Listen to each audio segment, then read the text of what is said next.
бид миоз хуваагдлын талаар ерөнхий ойлголт авсан байгаа.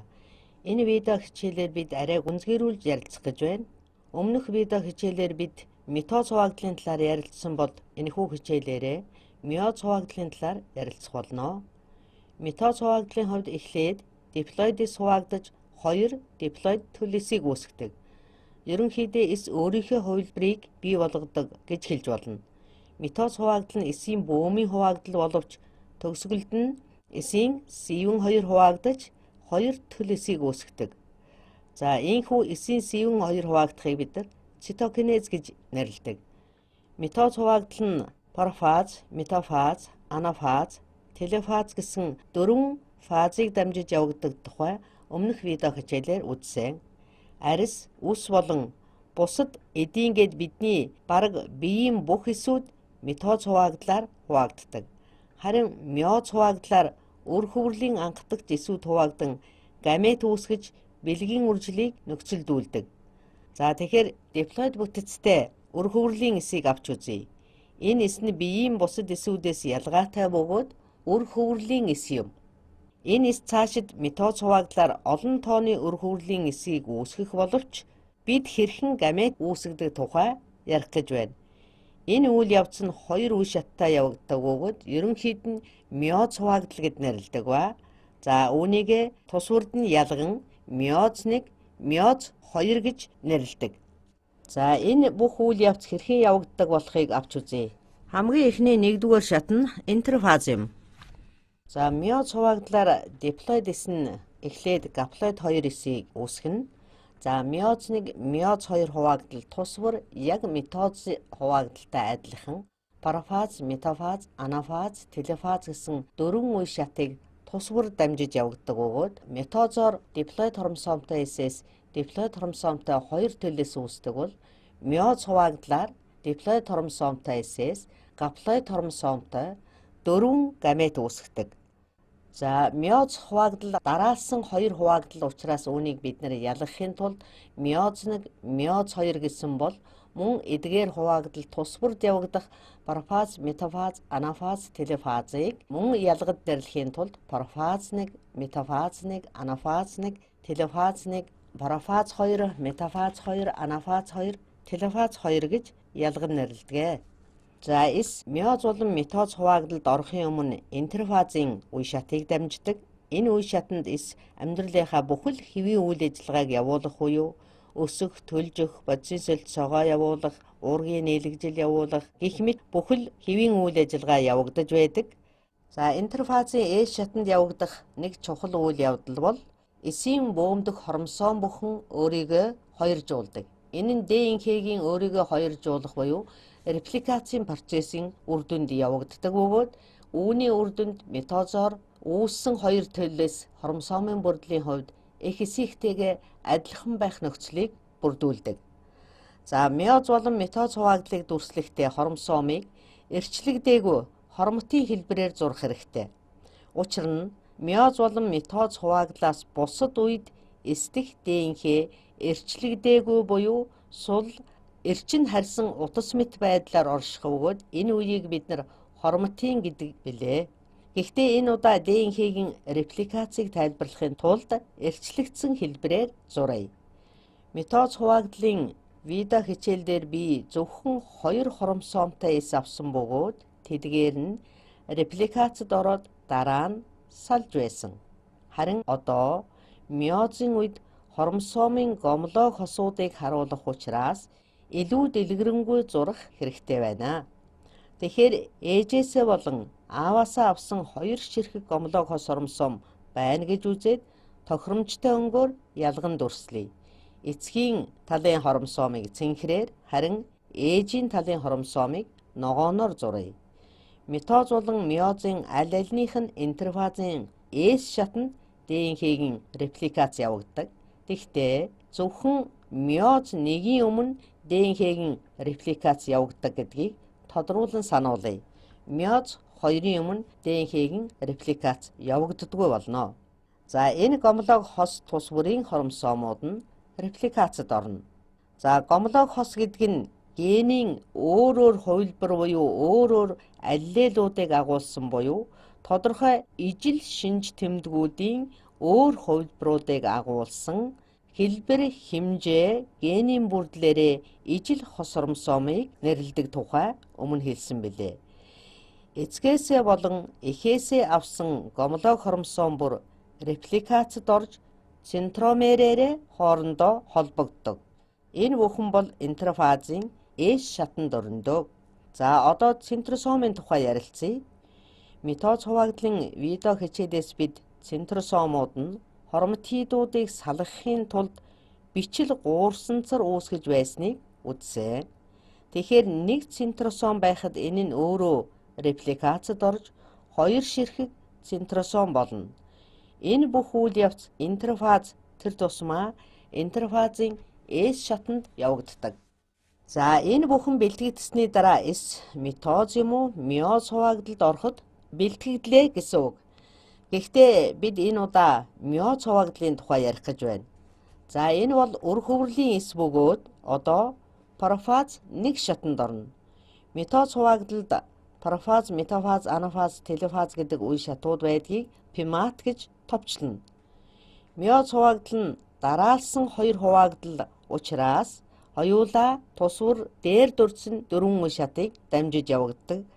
Тэдгээрийг тусвард нь 1, 2 гэсэн тоогоор ялган нэрлэдэг. За эдгээр ойлголтууд байнга давтагдан яригдах учраас нэрсийг нь заавал тогтоох хэрэгтэй.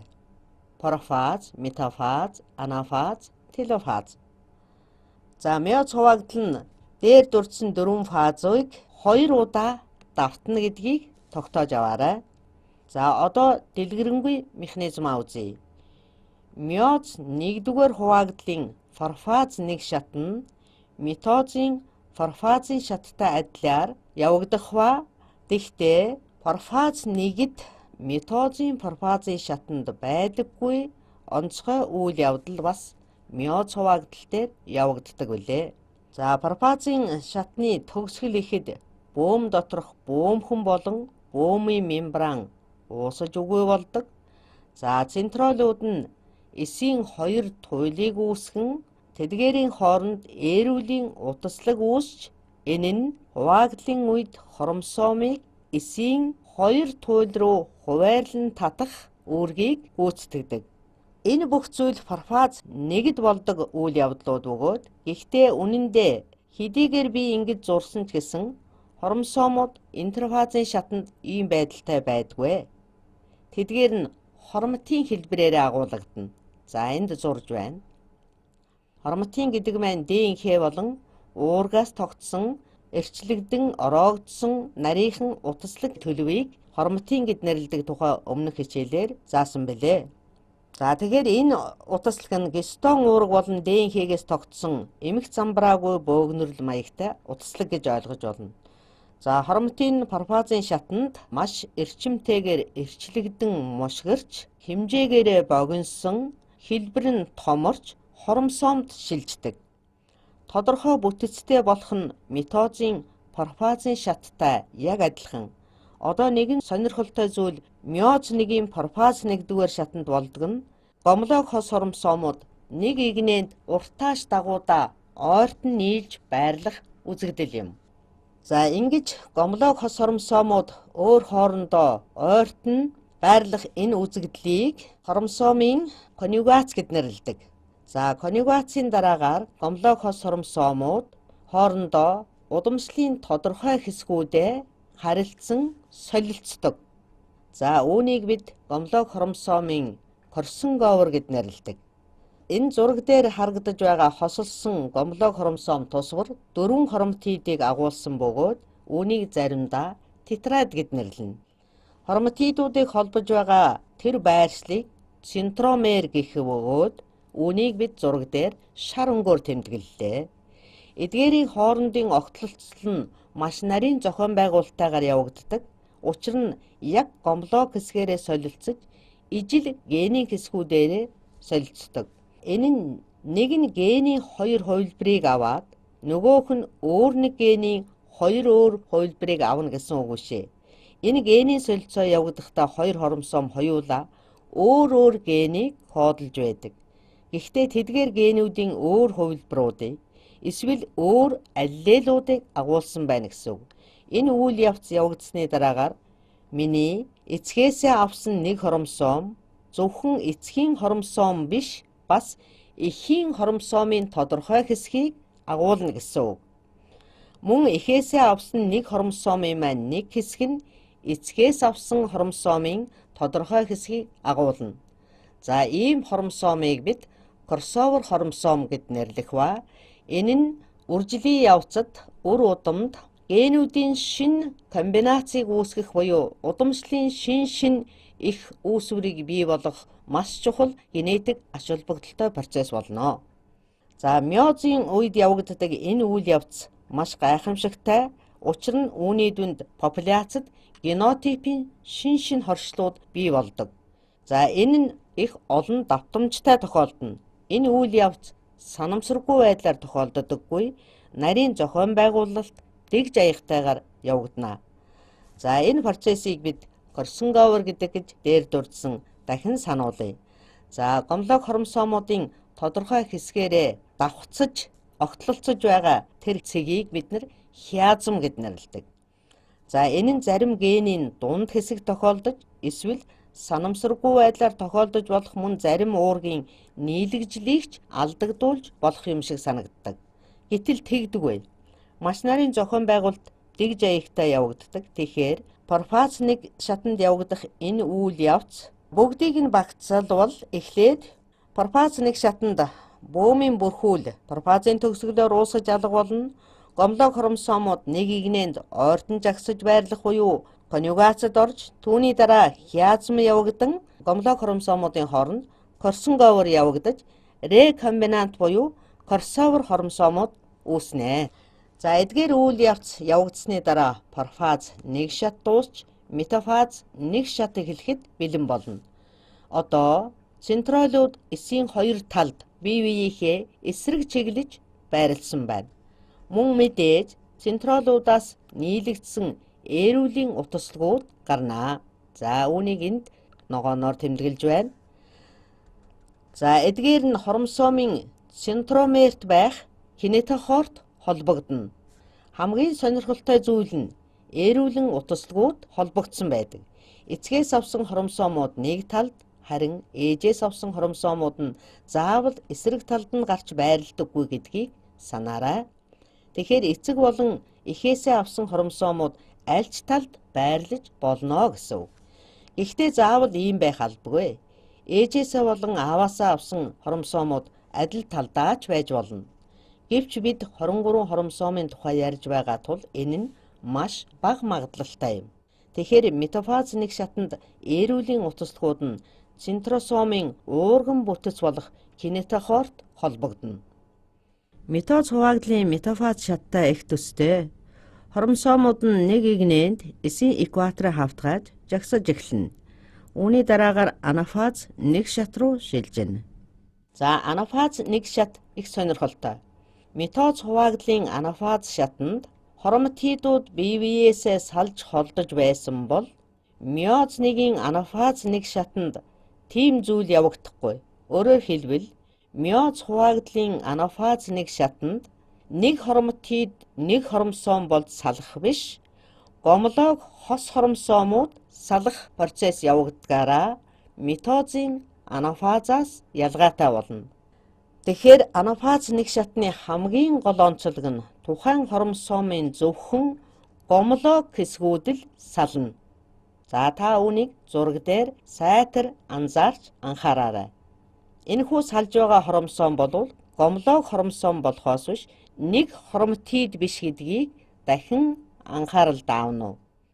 За энэ шат нь метозын анафаз шаттай их төсөөтэй боловч ялгаатай нь миозын үед гомлог хоромсоомууд эсийн хоёр туйл руу салж байгаа.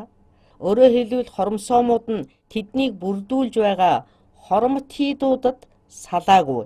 Зөвхөн хоромсоомын тоо даплоид болж салан хроматид нь хос хിവэрэ байгаа гэдгийг та сайтар анхаарал тааваарай.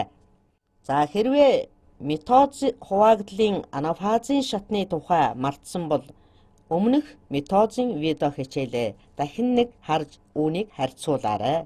За ингээд анафаз нэг шат өндөрлөж байна.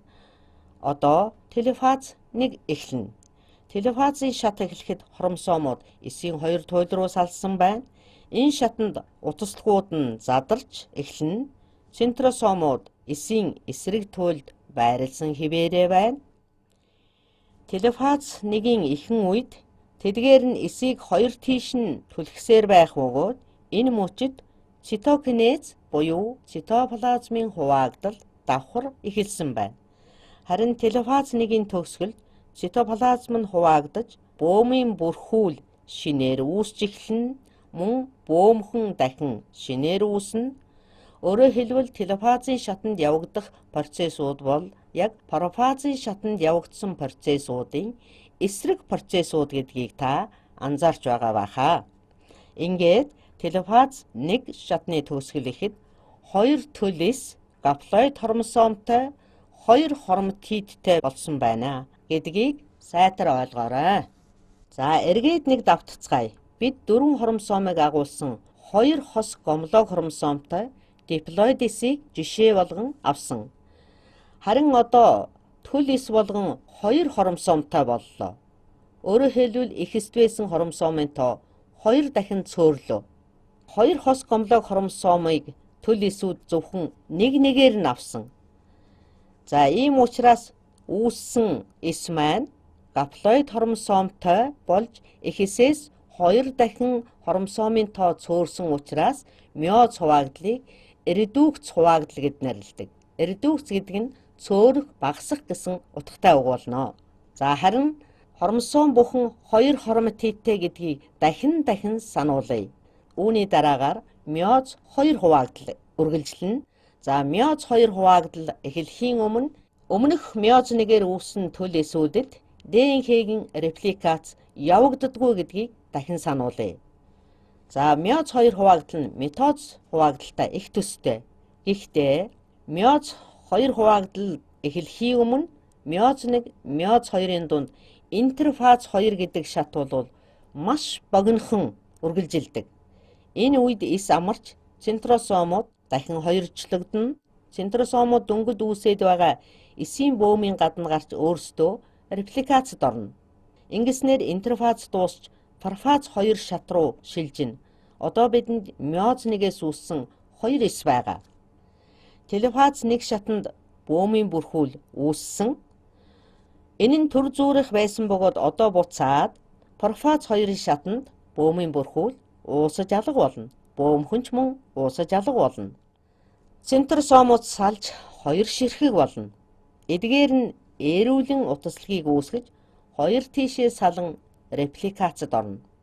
Энэ үйл явц одоо 2 эсэд зэрэг явагдаж байгаа гэдгийг та харж байгаа байхаа. Центросомууд эсрэг чиглэлд салж ээрүүлэн утаслагыг үүсгэнэ. Үүний дараагаар эс метафаз 2 шатанд шилжинэ. Энэ нь метафаз 1-тэй болон митоз хуваагдлын метафазын шаттай маш их төстэй бөгөөд хромосомууд эсийн экваторын хавтгай дээр нэг шугамд эгнэн жагсаж байрлана. Метафазад ингэж эгнэн жагссан хромосомууд оролцдог. Мэдээж эд бүгд нэг эгнэн жагссан байгаа. Эдгээр центросомын ээрүүлийн утаслагууд нь центромер эсвэл гомлог хроматидыг холбосон центромерийн кинетохор хэсэгт холбогдсон байна. За мэдээж бидэнд одоо бөөмийн бүрхүүлгүй 2 эс байгаа. Одоо анафаз 2 шат эхлэх бөгөөд энэ нь митозын анафазтай адилхан. Эдгээр центросомууд нь кинетохороор дамжин бичил утаслагуудаар түлхэгдэнэ. Мөн өөр бичил утаслагууд ургаж энэ 2 хэсгийг бас бие биеэс нь түлхэж анафаз 1 шатанд гомлог хос хромосом салж байсан бол одоо анафаз 2 шатанд гомлог хос хромосом биш зөвхөн 1 хроматид сална. Энэ нь митозын анафазын шаттай яг адилхан гэсэн үг. Бүх хроматидууд центросом дахь кинетохороор бичил утаслагуудтай холбогдож 2 тийшээ татагдана. Митоз хуваагдалтай нэгэн адил хроматидууд салангууд тэдгээрийг хромосом гэж нэрлэнэ. Энэхүү үйл явц хуваагдаж байгаа 2 эсэд хоёуланд нь явагдана. Гэхдээ нөгөө эсэд хорсон говор явагдаагүй учраас илүү тодорхой байж магадгүй. Анафаз 2 шатанд бүх зүйл 2 тийшээ сална гэж ойлгож болно. Үүний дараагаар телефаз 2 шат эхлэн энэ шатанд эдгээр зүйлсүүд нь бүгд илүү хүчтэйгээр 2 тийш татагдана. Үүний дүнд эс уурт 100% болж хувирна. Эсийн бүслүүр хэсгээр ховил үүсч хоромсоом бөөмийн бүрхүүлээр бүрхэгдэн 2 шинэ бөөм үүсэнгүүт дундуураа тасархайцсан цитоплазм хуваагдаж цитокинез явагдан эх эсийг 2 төл эс буюу гамет болгоно. Одоо бичил утасгүй задарч эхлэхэд бөөмийн бүрхүүл шинээр үүсч эхлэх бөгөөд эсийн үлдсэн хэсэгт цитоплазм байх болно. Эцэстэн дүгнэж хэлэхэд анх бидэнд диплоид бүрдэлтэй өр хөврөлийн нэг эс байсан бөгөөд миоз хуваагдлын 2 шат буюу миоз 1, миоз 2 гэсэн үе шатуудыг дамжиж нэгдүгээр шатанд гомлог хосууд салсан. Гэхдээ хорсон говор буюу удамшлын материалаа солилцох процессууд явагдсан. Энэ үйл явц нь миоз хуваагдлын түлхүүр ойлголтуудын нэг бөгөөд удамшлын маш олон хэлбэр төрлийг үүсгдэг ач холбогдолтой. За миоз 2 дугаар шат ерөнхийдөө эсийн митоз хуваагдaltaй адил гомлог хос хоромсоом биш зөвхөн хороматидууд салж энэ нь бие даасан хоромсоомыг үүсгэж байгаа билээ. Ингээд төгсгөлд нь 4 ширхэг гаплоид хоромсоом агуулсан эсүүдийг үүсгэх бөгөөд эдгээрийг гаметууд буюу бэлгийн эсүүд гэж нэрлэдэг.